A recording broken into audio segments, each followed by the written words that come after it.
and welcome back. This is Faria Barla, psychologist and trauma expert coach, and today I want to speak to you about the link between trauma healing and accessing the life that we want. I know that the word trauma has been very mainstream these days, and a lot of people are using that, which is great, by the way, but sometimes it creates some kind of confusion as well as to what it is and why do we need to engage in trauma healing if we want to, for example, have a more successful business, or if we want to improve the quality of our lives. And just generally, how is that linked to the kind of a life that we envision for ourselves and how to step into it? Now, I know, as I said, that the word trauma has been kind of used a lot these days. And I want to clarify something, that trauma and the experience of trauma is different from one person to the next, and that we don't all have the same experience or the same response to the events that take place in our lives. And that's why it's also important to understand that trauma is not really about the actual event that has taken place, but rather it's about the impact it has on us and our capacity to process that at the time when it's happening. So what I mean by that is, if you have gone through something, if you've experienced something where a feeling came up for you, right? So it's about experiencing a feeling that either it could be a feeling of shame or a feeling of sadness or just overwhelmed as well. And it could be linked to any event that had taken place in the past. However, the impact of that is going to be stored in our bodies. That's why a lot of the times us thinking about the trauma that has taken place in the past or trying to figure out what has taken place is not going to be that helpful, because your body remembers, even if your mind is not necessarily on board with it, or even if your mind is not able to go back to the event, remember all the details. And sometimes you might not even remember anything. I have worked with people that have expressed to me that they don't remember anything from their childhood, or they don't remember much from their childhood. This does not mean that you haven't experienced any trauma. In fact, it would make me think that what has taken place for you to have suppressed your memory when it comes, because remember, our mind is always trying to protect us, right? So if something is too overwhelming, it might just be completely wiped away from your memory, your conscious memory at least. However, your body will store all these memories, your body will store all this dysregulation, and it starts to feel like, you may start to feel like this is just a normal way of being. You know, the chronic dysregulation is a normal way of being. And you wouldn't know that until you know what it's like to be regulated. So in saying that, I think it's important to differentiate between painful experiences and traumatic experiences. So painful experiences are the ones that we have gone through if we've lost someone or something, or we had a difficult experience and it was painful, but we did have the capacity to process that either during the time that it was happening or after it. So it doesn't necessarily get stored in our body as trauma. Trauma usually happens, or it gets stored in our body when even after the event, we didn't have the capacity or the knowledge to process it. So the other component that we need to sort of be mindful of is that one of the things that helps us process a traumatic event is having an empathic companion, somebody who was able to mirror our emotion to us. What I mean by that is you might have been raised in a very loving environment with loving parents. It doesn't necessarily mean that they knew or they were equipped to be attuned to what you were going through emotionally. So that means that might have been missed, not because your parents were not loving, but simply because they didn't know what it meant to be attuned to your emotions. Because these information might have not been available to our parents, or what they learned about parenting. Because I know in my generation, a lot of the times people talk about, okay, if the babies need to learn how to self-soothe, and they need to sort of cry it out until they calm down. And they do calm down once they cry a lot, but not because they've calmed down and they're soothing, but because they're going to shut down completely, because their nervous system is not able to process any more distress. So they're going to shut down. Our parents probably didn't know that. Some parents today might not even know it necessarily. So it's important to know that just because you have experienced emotional trauma, it doesn't mean that you grow up in a hostile environment or your parents were not as loving, right? So it's just about how attuned they were, or whether or not they were regulated in their own nervous system. So they had the capacity to hold yours. And to be honest, I have not seen one single person who hasn't had some kind of traumatic experience that's still lingering in their body to today. So I believe that this actually applies to everybody.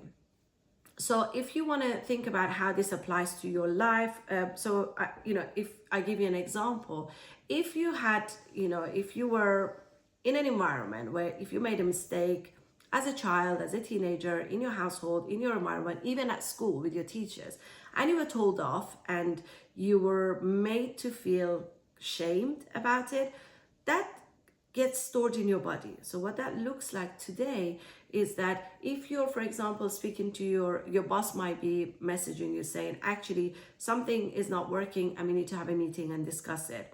Your body might register that as the trauma that you had experienced in the past, where it didn't have the capacity. What it looks like might be that it goes into shutdown. You start having anxiety, heart race, and you feel, really overwhelmed. And then you go into the meeting and it wasn't as bad as you thought, and you just kind of solve the problem and you move along. However, this keeps repeating itself until you experience something different and until you embody the new experience. So what you might find is that things that you don't even remember from your past is still being activated today. And these are the very things that may be preventing you from stepping into, that bigger role that you want to have at work, or accessing more success in your life, in your personal life, in your business, at work, with your children even. These are the things that we're not necessarily actively thinking about. I don't have people coming to me saying, okay, I want to resolve my trauma because I want to, have more, not feel burnt out from work, or have a better relationship with my child or my spouse. They usually come with a presenting problem, which is, I don't know why I get so anxious whenever I think about, asking for that promotion or applying for the next thing that would be beneficial for me. I get really nervous and I can't do it. I get stuck. It's because people often don't link it to, this is a past trauma being acted out in today's world and in my experience today. So it's important to understand how your past experiences, your past traumas, and the inability to regulate your nervous system is showing up today, and it's taking over your life, which is not what you want. And one of the things that I wanted to quickly mention is the idea or the concept of pendulation. So pendulation is when our body just goes into a state of relax naturally after experiencing something stressful. So imagine you're sitting at home feeling relaxed, and then you get a call from your child's school, or from your boss, or from your business partner, saying that, okay, something has come up, can you please come here so we can sort of go through it. And your mind starts going into too many different places. What happened to my child at school? Is he or she okay? You start getting ready quickly, and then you're highly anxious. You're able to see it in your body, right? your hands might be trembling, or you have a heart race, or your breathing becomes dysregulated. And then you get to the place, you get to the school or your workplace or whatever it is that was needing your attention, and you realize, okay, no, my child is fine, and or my spouse is okay, or my work is fine, whatever it might be. And then your body starts going back to its natural state of relaxation, and it's not charged as such.